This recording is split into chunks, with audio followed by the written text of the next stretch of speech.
Love withdrawal. Your partner is upset with you over something trivial. Instead of openly communicating, she starts ignoring your messages, responds coldly to your questions, and avoids physical contact. You feel insecure, start doubting your words and actions, and try to earn her favor by all means.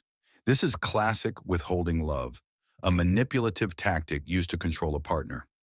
Another example, a child is capricious, demanding to buy him an expensive toy. The parents initially refuse, but after seeing the tears and resentment of the child, they begin to doubt. By manipulating their feelings, the child gets what he wants. Withholding love is often used to evoke guilt and force a partner to change their behavior. This can destroy trust in a relationship and create a feeling of self-doubt in the victim. I think only 3% of the fastest people can like this video and subscribe to the channel before the video starts in. 3, 2, 1. Comment done if you did it on time. Love bombing. Obligation gifts. Your partner showers you with gifts that you did not ask for, not out of genuine concern, but in order to create a sense of duty and obligation to them. Idealization. At first, your partner idealizes you, constantly praising and admiring you, presenting you as the perfect person. This rapid increase in love creates a strong dependence and makes you vulnerable to subsequent manipulation. Love bombing is a behavior pattern characterized by excessive demonstration of love and affection at the initial stage of a relationship. The goal is to quickly establish a strong emotional dependence in your partner and manipulate them. It is important to understand that this is not true love, but a toxic form of control. Cyclicality. After a period of intense love and attention, there is a period of ignoring or coldness. This cycle creates emotional swings, forcing you to constantly seek approval and attention, being dependent on your partner. Then the partner comes back and starts controlling you again. These examples show that manipulation can be very subtle and unnoticeable. It is important to be attentive to your feelings and not to ignore alarm signals. Gaslighting. Creating a situation in which a person begins to doubt his own adequacy and perception of reality. This destroys self-trust and creates dependence on the manipulator. 1. Forgetfulness. The partner constantly forgets important agreements or events that are important to you. When you remind him, he claims that you are confusing or exaggerating something. This is not a blatant lie, but rather a selective forgetfulness that gradually erodes your trust in your own memory. 2. Reversal of the facts. In an argument, your partner twists your words, taking phrases out of context and presenting them in a distorted light to prove you wrong. 3. Joke. The manipulator says something hurtful or offensive, and then when you react, claims that it was only a joke, and you overreact. This makes you doubt your own sensitivity and perception. Stonewalling. You are trying to talk to your partner about a serious relationship. You approach them from different angles to start a conversation. But your partner has created a wall between you and answers with monosyllabic phrases, looks away, changes the subject, or just falls silent for a long time. You try to find out what is going on, but all you get in response is, "I don't want to talk about it. It's fine. We'll deal with it later." They put an invisible wall between you that blocks any constructive communication. This is not just ignoring, it is an attempt to interrupt the conversation and avoid responsibility. The wall is used to block unwanted conversations, avoid conflict, and maintain control over the situation. Silent treatment. Imagine you are preparing for an important date, putting together a stylish image. You are worried and your partner is silent all evening, turning away from you and ignoring all your attempts to talk.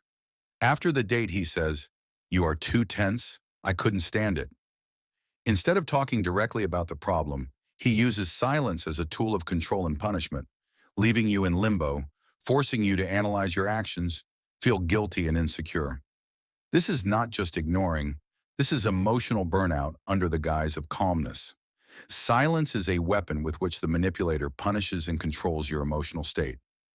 Playing the victim, in this manipulation, the other person plays the role of the victim. Imagine that your friend does not do his part in a joint business project. At this time, he goes to nightclubs, drinks alcohol, and spends money. Then you ask him how things are going with the implementation of the plan. In response to your complaints, he turns on the victim and answers, "My life is a complete disaster. I have problems with my parents, problems with money. You can't even understand what I'm going through." He switches the focus from her unfulfilled obligations to his personal problems, causing you to feel guilty and sympathetic. Playing the victim is an effective way to avoid criticism and manipulate others' sympathy. Put on a mask and deceive people. Projection. Imagine a boss who constantly criticizes you for procrastination, while constantly putting off important tasks and constantly being late for meetings, not fulfilling promises.